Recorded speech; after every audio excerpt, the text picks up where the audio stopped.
Her true story from Michigan. My daughter-in-law said I was just extra baggage age after my surgery, so I recovered quietly and sold the condo. Mama, could you not walk around so much? I just cleaned the floors. I stopped mid-step in the hallway. My hospital discharge bracelet was still tight around my wrist. The smell of antiseptic from my heart surgery lingered faintly in my clothes. I blinked, startled, not by what she said, but by how she said it. I'm sorry, I murmured, one hand on the wall for balance. My daughter-in-law didn't look up from her phone. I'm not trying to be rude, these floors take hours to mop. It'd help if we were all a little more considerate. I nodded. Just once. Then I turned and shuffled back to the room they gave me, what used to be the dining area, now rearranged with a cot and a plastic drawer set. It wasn't even a room, just a corner sectioned off with a curtain. The thermostat was broken on this side of the condo, and at night, the cold clung to my bones like regret. That exchange happened 3 days after I came home from the hospital. Triple bypass. The doctors said I was lucky. They said recovery would take time, rest, and care. Care. That word meant something very different in this household. Once upon a time, I thought I was giving them everything. I had quietly bought this condo 10 years ago, planning to surprise my son and his wife with the deed on their 5th wedding anniversary. I wanted to give them a future, a foundation. I even renovated the kitchen myself with what was left of my pension, picking out countertops I thought she'd like. But before I could gift it, my health collapsed. I fainted in my backyard one afternoon, and the next thing I knew, I was in a hospital bed with tubes in my chest, and my son staring at me like I was an obligation. They brought me home because the doctors insisted I not be left alone. And so, they moved me in. Not because they wanted me, but because they didn't want the guilt if I died alone. At first I tried to be helpful. I folded laundry from my cot. I offered to cook, was told no. I tried washing dishes, told I might drop and break something. I took short walks in the morning until I heard her tell a friend on the phone. She paces around like a ghost. It's creepy. I tried to disappear after that, but I couldn't disappear enough. That's when I started noticing how they spoke to me, as if I wasn't a person, but a problem. A stain they couldn't scrub out of their picture-perfect life. She just sits there. I overheard her say one night, "It's like having a toddler and a ghost rolled into one. And she doesn't even pay rent." My son didn't say anything. Silence is agreement. I kept that sentence with me like a prayer. I held it close when the nights were long, and the cold settled deep into my surgery scars. They thought I was a burden, an extra mouth, a mistake they were too polite to kick out. What they didn't know. This home, this 3-bedroom condo in a quiet Michigan neighborhood with lake access and cherry trees, still had my name on the deed. Sole owner, Evelyn M. Parker. They never asked. They assumed. I suppose they thought I'd signed it over years ago. I didn't. I couldn't. Something in me, some old whisper of survival, told me to wait, just in case. And now, as I limped through the days, careful not to make noise, careful not to mess up the floors, I started paying attention. I started listening to what they thought I couldn't hear. One morning, I was pouring myself a glass of water, slowly, carefully, when my daughter-in-law walked in and froze. "Oh," she said flatly, "I thought you were still sleeping. I wasn't supposed to be awake. I wasn't supposed to be standing. I wasn't supposed to be here." That's when I realized I wasn't a person to them. I was background noise, furniture, luggage from a trip no one remembered taking, a parasite in my own home. But I smiled anyway. "I'll be out of your way in a second," I said, moving slower than ever. And that's when she muttered it under her breath, just loud enough. Extra baggage. I held the glass tighter. She left the room. I stood there for a long time, staring out the kitchen window. The trees outside were bare. Winter was coming. And so was something else. They thought I had no power left. They thought I had no money, no spine, no voice. But they forgot something vital. I had the deed. And I was no one's baggage. I came back from a doctor's follow-up one Tuesday morning to find my bedding rolled up, my oxygen monitor unplugged, and my belongings stacked in a neat little pile next to the coat closet. At first, I thought they were cleaning. Then I saw the air mattress, inflated, laid out flat, right next to the washer and dryer. "Hey, Mama," my daughter-in-law said, walking in with a tray of tea. "Quick update, we're just reorganizing the rooms a little. My mom's flying in from Arizona for a few weeks. You know how she hates the cold and her knees can't handle stairs, so we figured it'd be easier for her to take your room." My room? She meant the room I'd been staying in since my heart surgery, the one with a door and a window and a heater that actually worked. Now, apparently, it belonged to someone else. I didn't ask questions. I didn't argue. I just nodded like I always did. But don't worry, she added, placing the tray on the kitchen counter. We made it nice and cozy in there. There's a nightlight and everything. There, of course, meant the laundry room. Technically, it was more of a utility closet. No windows, no closet, just linoleum flooring, exposed pipes, and the steady, soul-crushing rhythm of the washer's spin cycle. I was 72 years old, recovering from open heart surgery, and I was being asked to live in a room where people kept mop buckets. I stepped inside, cautiously. The air smelled like detergent and mold. The mattress barely fit between the machines and the wall. I touched the blanket folded neatly on top. It was mine, the one I'd brought from my old house. Thin, faded, frayed at the edges. Not even good enough for guests.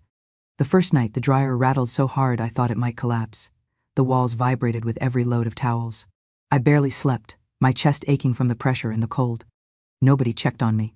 No one asked if I was adjusting. They were too busy doting on her mother. Donna, that was her name. Dawn arrived 2 days later with 2 matching suitcases and a silk scarf tied around her neck. She smiled, handed me a bag of almonds, and said, "You must be Evelyn. I've heard so much." I wasn't sure if that was a good thing or not. They gave Donna the guest room with the en-suite bathroom, brought her tea every evening, asked for her opinion on throw pillows and pasta sauces. When she coughed, they ran for thermometers. When I coughed, they turned up the TV. I watched it all in silence. From my corner of the house, past the kitchen, behind the hallway closet, I watched a woman walk into my home and take my place, not just in the room, but in the family. They called her Mama D. My son called her Ma. He used to call me Mom. Now, he mostly just said, "Could you? Could you close the door? Could you not be here right now? Could you move that laundry basket?" It wasn't just what they said. It was how they looked at me, like I was a remnant from a former life they were too ashamed to acknowledge. Something worn out, awkward, too stubborn to throw away but too inconvenient to keep around. I began keeping a notebook. At first it was just to pass the time, something to do between naps and blood pressure readings. But soon it became something else. I started writing down every comment, every slight, every sideways glance or offhand joke made at my expense. She keeps milk in the back of the fridge like we don't have a system. She wore the same sweater 3 days in a row. Does she even shower? I swear, I think she eavesdrops on us. It's creepy. Page after page, quiet documentation of every moment they thought I wasn't paying attention. They thought I was fading. They didn't realize I was archiving. One night I sat in the dark on my air mattress and listened to them laughing in the living room. My son, my daughter-in-law, and Donna, watching some show, eating popcorn. I hadn't been invited. Donna laughed so hard she wheezed. My son rushed to bring her water. I clutched the notebook tighter and whispered into the dim room, "You're not invisible. You're not crazy. You're not done." I wasn't sure who I was talking to, me, or someone I used to be. But I knew one thing. This house wasn't theirs. It never had been. And the day would come when they'd realize it, one creaky, cold, ungrateful breath at a time. The kitchen used to be my sanctuary. Not just a room, but a rhythm. I knew exactly how long to let the garlic sweat in butter before adding the onions, how many turns of the wrist it took to twist open the stubborn spice jars. It was the one place in any house where I didn't feel like a guest, until Donna moved in. From the moment her suitcases touched the floor, the house rearranged itself around her. And the kitchen, my final refuge, became her empire.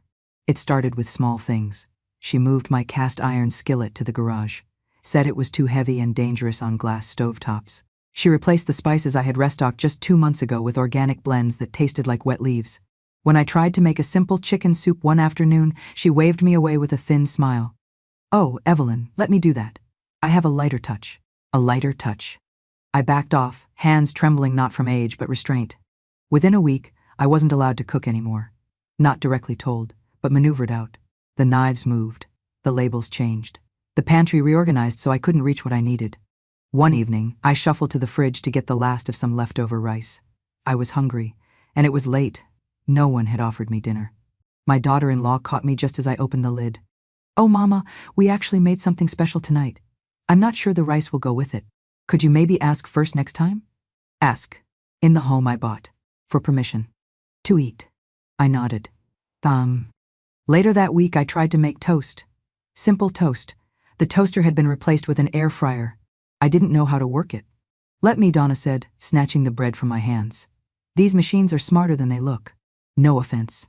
None taken. Just added to the list. I took my tea, lukewarm and unsweetened, and returned to the laundry room, where the hum of the dryer greeted me like an old friend. I didn't eat that night. Hunger didn't hurt as much as humiliation. I became a ghost in my own home, floating from corner to corner, avoiding eye contact, swallowing my pride like gravel. I made myself so small I could fit between the broom closet and the recycling bin. One night, I woke from a light sleep to the sound of laughter, muffled voices. My hearing isn't what it used to be, but some words still pierce clean through flesh and bone. I tiptoed toward the hallway, following the sound. They were in the living room, Donna, my daughter-in-law, and my son. The TV was off. The wine bottle was half empty. They were talking about me. She just lingers, my daughter-in-law said, her voice syrupy and sharp, like she's waiting for someone to ask her to leave. I mean, she doesn't pay rent, doesn't help. Donna does more in one day than she's done all month, Donna chimed in. Then, the line that stayed with me. She's like a barnacle, just attached to the house, sucking it in. My son didn't stop them. He didn't defend me. He didn't say a word. I sat down behind the hallway door, careful not to breathe too loud, and listened to every syllable. They thought I was asleep. They thought I couldn't hear. But I heard everything. And the worst part? I wasn't surprised. I didn't cry. Not there. Not then. I just sat on the cold tile and let their words settle into the cracks of my chest, next to the wires and the stitches and the memories of when I used to be their whole world. When he was 5 and cried if I wasn't the one to tuck him in. When he was 17 and begged me to co-sign his first car loan. When he was 23 and brought home the woman who would one day call me a parasite. That night, I took out my notebook and wrote 3 words. Ghosts have ears. I underlined it. The next morning, I smiled at Donna as she passed me in the hall. She nodded, smug. She thought she was winning. But that's the thing about ghosts. We never leave. Oh. We just wait. And we remember. I didn't cry when they moved me into the laundry room. I didn't cry when I was told not to cook, or when I had to ask permission to eat leftovers. But that night, lying on an air mattress beside the dryer, chest still raw from surgery, heart pounding not from pain, but from something colder, I came close. It had been 3 weeks since my operation. Triple bypass. My chest bore the long, angry scar of it. Every breath reminded me I was still alive, which, in this house, felt more and more like a problem. I did everything I was told, took my medications on time, didn't complain, kept quiet. But still, the air shifted whenever I walked into a room. They'd fall silent, avert their eyes, or, worse, pretend I wasn't there at all. One evening, I overheard Donna call the clinic to book an appointment for my daughter-in-law. She has a bit of a sore throat, Donna said. We'd like the private room if possible. And that new specialist, what's her name? Yes, Dr. Monroe. The same Dr. Monroe who used to be my cardiologist. Nobody had offered to call her for me after my surgery. When I'd asked for help changing my dressing one day, my daughter-in-law glanced at the clock and said, "Oh shoot, I have a Zoom meeting. Can it wait?" Donna was out getting her nails done. My son was golfing. So I did it myself. Bent awkwardly over the bathroom sink, tape in one hand, gauze in the other, sweat dripping down my neck, heart racing from the strain. I nearly passed out. But I didn't tell anyone. They wouldn't have noticed anyway. The house had grown colder since the operation, not just in temperature, but in temperature of tone. My presence was like a slow leak, not dangerous enough to fix, just annoying enough to avoid. Until the night I truly heard what they thought of me. It was nearly midnight. I'd gotten up to sip water. The hallway light was off, but voices echoed from the living room. Low, careless. "She's not going to last much longer," my daughter-in-law whispered. I froze. "Babe," my son replied, half asleep. "Don't say that." "I'm just being honest," she said, her voice sharper now. "She's declining. And when she's gone, the condo is ours."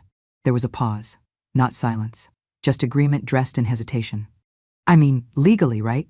she pressed. "She never signed it over. But she doesn't have a will. So we inherit. Automatically."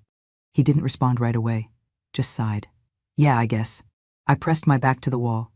They weren't waiting for me to recover. They were waiting for me to die. The water glass trembled in my hand, but I didn't drop it. I made no sound, just turned around, step by aching step, and returned to the room that wasn't a room, where I stared up at the ceiling and felt something inside me turn solid. They thought I was weak. They thought I was done. They thought I had no plan, no power, no idea. They were wrong. The next morning, while they were out shopping for throw pillows, I hobbled to the far end of the condo, back to the hallway closet where they'd stored my things. Tucked beneath a box of Christmas lights and an old waffle iron was a metal filing box I hadn't opened in years. I dusted it off. Inside, insurance papers, letters from my late husband, and there, in a plastic sleeve, folded but intact, the deed, clear as day. Owner of record, Evelyn M. Parker. No co-signers, no transfers, no liens. They had never asked, never cared to check. They assumed, as people often do when dealing with the elderly, that I was forgetful, that I had no memory, that my generosity was blind and my boundaries long eroded. But I remembered everything. I remembered the lawyer I'd used, the fees I paid, the day I walked out of the county office with my name etched in black ink. I stared at the paper for a long while.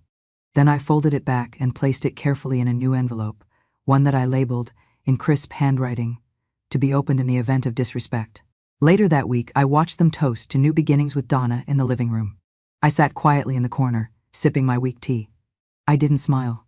I didn't speak. I just stared through them and thought, you want this house? You'll have to earn it. And you've already failed the test.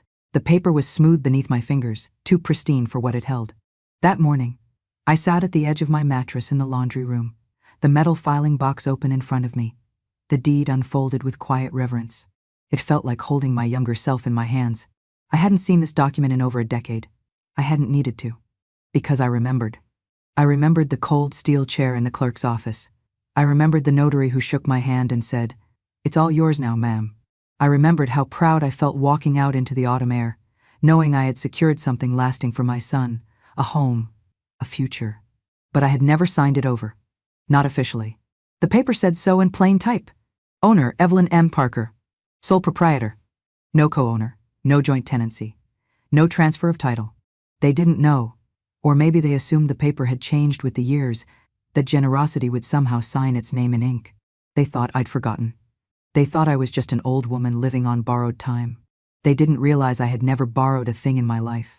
Everything I had, I earned, with sweat, sacrifice, and silence. And now, I held the last piece of leverage I would ever need. I tucked the deed into a folder and placed it beneath my pillow, then waited until the house emptied for the day, my son at work, my daughter-in-law at brunch, Donna at her weekly hair appointment. I used that rare silence to do something I should have done years ago.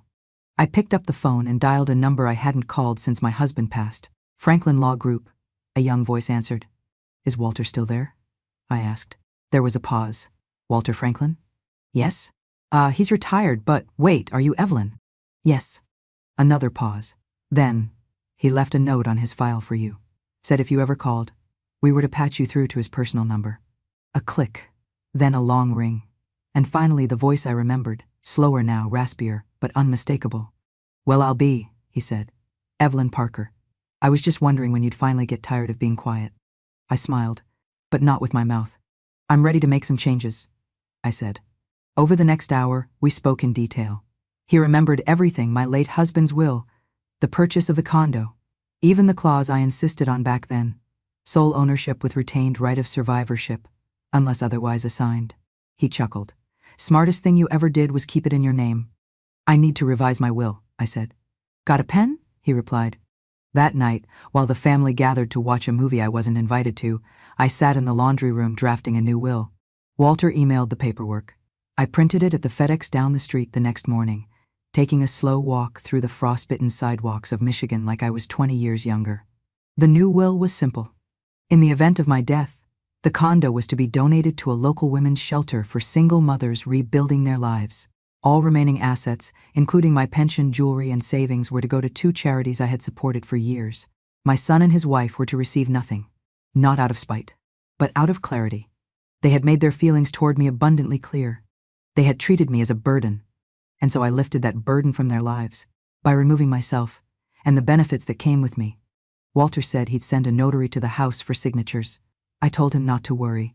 I had 2 old friends at the senior center who owed me a favor. Witnesses were no problem. That night, as I slid the signed will back into the same filing box where I'd found the deed, I felt something I hadn't felt in years. Control.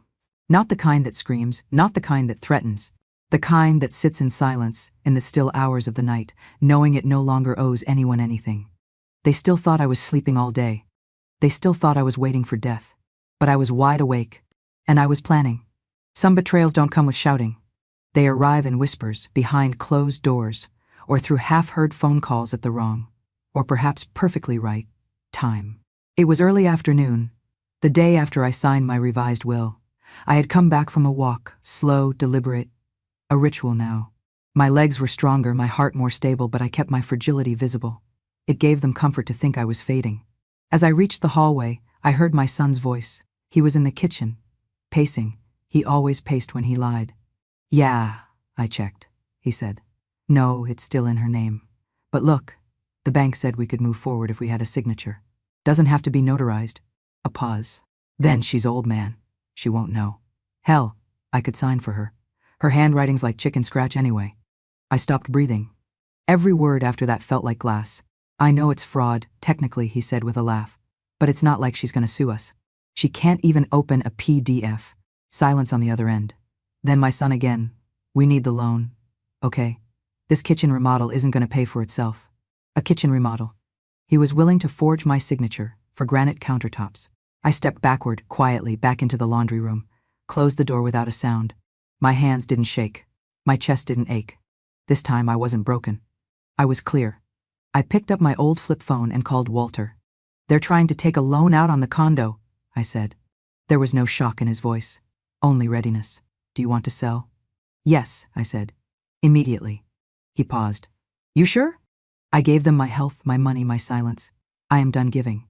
By nightfall, the listing paperwork was in my email. Walter already had a buyer lined up, an old client, a widow looking to move closer to her daughter. Cash offer. No inspection required. I printed it at the library, signed it at a cafe 3 blocks away. Walter handled the rest. We set the closing date for 10 days later. 10 days. 10 days to remain invisible. 10 days to keep breathing like a ghost. Each morning I smiled when they ignored me. Each evening I listened to Donna and my daughter-in-law talk about the dream backsplash and double ovens. They had no idea I had already sold the floor under their feet. In the meantime, I revised the will one final time, added a clause to have the proceeds from the condo divided between the women's shelter and the hospice that cared for my sister before she passed. I kept every paper in that metal filing box under my mattress, taped a note to the inside lid. If found, assume the owner knew exactly what she was doing.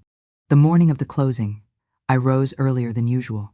I dressed in my best, a navy coat I hadn't worn in years, my mother's brooch pinned just above my heart. I made coffee. I didn't drink it. I just waited.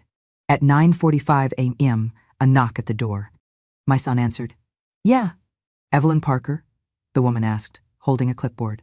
He hesitated. "That's my mother." She smiled at me over his shoulder. "Ready to go, Mrs. Parker?" I nodded, took one last look around the condo, the kitchen I had designed, the hallway I had walked with trembling legs, the walls that heard my silence. I walked out without a word. The sale took less than 30 minutes. I signed. She wired the money. Walter hugged me, careful of my ribs. "Want me to tell them?" he asked. "No," I said. "Let the house do it." Back home, I didn't go inside. I didn't need to. I left the key with the notary and a single envelope taped to the front door. They would find it eventually. Inside, a copy of the deed transfer, the final will, and a handwritten note. This home belonged to me, not just on paper, but in memory, in sacrifice, in silence. You were never the heirs. You were just the tenants, and the lease has expired. That night, I checked into a private care facility Walter recommended, quiet with gardens and books, and no spin cycle humming in my ear.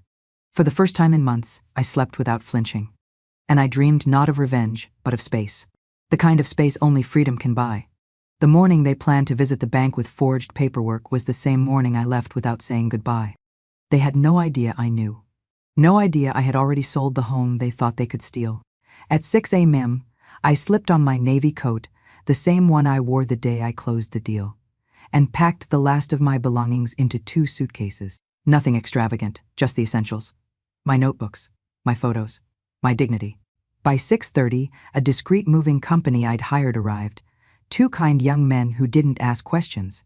I pointed only to the items I had purchased myself, my books, my tea kettle, a few antique frames. The rest I left behind, like shedding old skin. By 7:15, everything I wanted was loaded into their van. By 7:30, I locked the door one final time. But I didn't leave it empty. On the kitchen table, where they often laughed and drank wine without me, I placed a wooden box, polished, unlocked, and carefully centered beneath the overhead light. Inside it were 3 things. 1. A copy of the signed and sealed purchase agreement. 2. The wire confirmation that the sale had closed. 3. A copy of my new will, cold, unambiguous, legally binding. And on top, folded with precision, a single sheet of notepaper. I wrote in my cleanest, calmest handwriting. You had a home because I gave it. Now you have a lesson because you took too much. Evelyn M. Parker. No threats. No accusations. Just the truth. At 8 a.m., the car Walter had arranged pulled up to the curb. Ready, Mrs. Parker? The driver asked, holding the door. I took one last look at the building. The place where I once planned surprise gifts and homemade dinners. The place where I was reduced to whispers and empty plates. Then I got in. The assisted living residence wasn't some dreary institution. It was a dignified, sunlit campus overlooking a quiet pond, filled with lilies and geese. I had paid for 2 years in full, using a portion of the condo sale. The rest, as Walter ensured, was already moving into the charities I named. I was greeted with chamomile tea and a clean, heated room. They had my name on the door. Not Mama. Not extra baggage. Evelyn M. Parker. By noon, I was unpacked. By evening, I was reading again, something I hadn't done in months. Back at the condo, they were likely walking in, expecting keys, expecting control. Instead, they'd find a table with nothing left around it. No inheritance, no mercy, no warning. Only the echo of their own words and the woman they thought couldn't hear. That night, I slept with the window open. The breeze smelled like lavender and closure. They must have arrived in the afternoon, shopping bags in hand, maybe still laughing about tile samples and mortgage rates, maybe still convinced they had the world wrapped around their entitled little fingers. Then they saw the open door. Then they saw the empty closets. Then they saw the box. Not hidden, not locked, just waiting, patient, polished, and final. Inside, the original deed, showing my sole ownership, the finalized sale contract, sealed and signed, the will that excluded them completely, and at the top, on cream paper with gold-trimmed edges, the note I knew they would never forget. This was once meant to be a wedding gift, but gifts are for the grateful, not for those waiting for someone to die. Evelyn M. Parker. I imagined the silence was deafening. I imagined Donna reading it twice, then again, unable to believe. I imagined my son staring at the papers, realization dawning too late, that his mother had been watching, remembering, calculating. They tried calling me. 5 times, then 6. Then from Donna's phone, then blocked, then private. I didn't answer. I wouldn't give them that. They didn't deserve my voice. They had ignored it for too long. In my new home, someone else answered when I rang the bell, smiled when I walked into the dining room, called me by name. At sunrise, I walked the garden paths with a nurse named Helen, who liked to hum old gospel songs. At night, a volunteer read aloud to me from dog-eared novels, pausing whenever I laughed or teared up. I was no longer in the background. I was seen. I was known. And for the first time in a decade, I slept through the night dreamless, peaceful, whole. No ghosts. No whispers. No spinning dryer to drown my dignity. Just me. Still standing. Still here. Still Evelyn. It was a quiet Tuesday in April when Margaret knocked gently on my door. She never barged in, always gentle, always respectful. The kind of woman who folded her pain into corners and stitched her wisdom into small talk. Evelyn, she said, peeking her head in, you remember Joan, don't you? From water aerobics? I nodded. Joan had a limp and a laugh like wind chimes in a storm. She used to teach bookkeeping and always wore brooches shaped like birds. Well, Margaret said, stepping inside, she's also Donna's cousin. I put down my tea. She sat beside me, lowered her voice, not out of fear, but the solemnity reserved for truths that have waited their turn. They're divorced, she said. Donna and your son. I didn't flinch. 3 months after you left. Apparently things fell apart fast. I said nothing. Margaret took my silence as an invitation to continue. She always did. Joan said the day your son came home and saw that box on the table, he didn't yell, didn't throw things. He just sat down on the floor like a boy who lost his shoes in a flood. Donna cried. Real, ugly cried. Not because she was sorry, but because the house was gone. The dream kitchen. The inheritance. The easy life. I stirred my tea. quietly. Margaret leaned closer. He tried to save it, tried to get her to stay. But you know what she said? I looked up, mildly curious. She said, "You let her rot. What else do you let happen under your nose?" That made me blink. Once. Turns out, Margaret added, Donna didn't like poor men. She liked inherited wealth. When that disappeared, so did the patience. I pressed my fingers together. Let the warmth of the cup anchor me. She moved back to Arizona, Margaret said. Left him with debt and the kind of reputation a man can't polish. Joan said he's living in a studio apartment now. No car, no Donna, and no mama to fix it. I let out a breath I hadn't known I'd been holding. It didn't feel like relief. It felt like truth finally sitting down beside me. He deserves better, I said quietly. Margaret raised an eyebrow. After what he let happen. I shook my head. Not from me, but from himself. Maybe now he'll grow into the kind of man he once promised he'd be. Margaret looked at me long, then patted my knee. You're better than I am. I would have danced the day he lost her. I smiled softly. Not kindly, just honestly. Losing someone you never truly had isn't a tragedy, I said. It's a revelation. In the months that followed, I heard little else about him. Only that he'd taken up carpentry, building shelves for people who could afford more than he ever would again. The irony didn't escape me. Sometimes I wondered if he remembered the day he asked me to move in. The promises he made. You'll have your own space, Mom. We'll take care of you. This is your home too. Sometimes I wondered if those promises were ever real, or just words people say to old women when they need her signature. But I didn't dwell. Instead, I kept walking the gardens each morning, kept showing up to book club, where we debated Tolstoy like the world hadn't betrayed us, kept receiving postcards from the charities I donated to, the ones who named a reading room after me. No plaque could replace a son. But it didn't need to. Because peace doesn't always come in the shape of reconciliation. Sometimes it comes as a closed door, with no one knocking from the other side. And sometimes, that's enough. Have you ever felt invisible? Not because you were quiet, but because they chose not to see you. Have you ever stood in a room full of your own family and felt like a stranger? Like furniture they no longer noticed? Or worse, an object they wanted out of the way? Have you ever been called a burden? Not in words they'd say to your face, but in the glances, in the closed doors, in the way your name was suddenly her, or she, or just a sigh. Have you ever been made to feel like your time had passed, that your life had peaked decades ago, and now you were just something to manage, to tolerate, to hide away in the corner of a house you paid for? Let me tell you something, sweetheart. If you felt that way, you are not alone, because the world has a cruel habit of forgetting the hands that built it. They forget the women who raised sons through silence, who held families together with casseroles and apologies, who swallowed their own dreams just to feed someone else's. And then one day, when your back aches and your voice softens, they look right through you. They call you extra. They call you difficult. They call you too much or too there or too old. But here's what they don't know. Silence is not weakness. Silence is strategy. Because sometimes the strongest voice in the room is the one that waits. She waits, not because she's scared, but because she's watching. She's remembering. She's writing it all down in the notebook of her heart. Every cruel word, every slammed door, every lie wrapped in politeness. And when she finally speaks, she doesn't scream. She doesn't beg. She doesn't ask for permission. She simply acts. With precision. With truth. With a quiet that shakes the ground. That is the power of women who've lived. That is the power of memory sharpened by pain. Of kindness pushed too far. Of dignity that refuses to die quietly. Here at Grandma True Stories, we don't tell fairy tales. We don't tell you that everything gets tied up with a bow, or that every wound is forgiven with a hug. We tell the truth. We tell the stories of grandmothers who were dismissed, until the day they stood up and changed the ending. We tell the stories of silent revenge and overdue justice, of betrayal and memory, of sacrifices made and never acknowledged, until now. These aren't just stories. They are warnings. They are reminders. They are revolutions in whispers.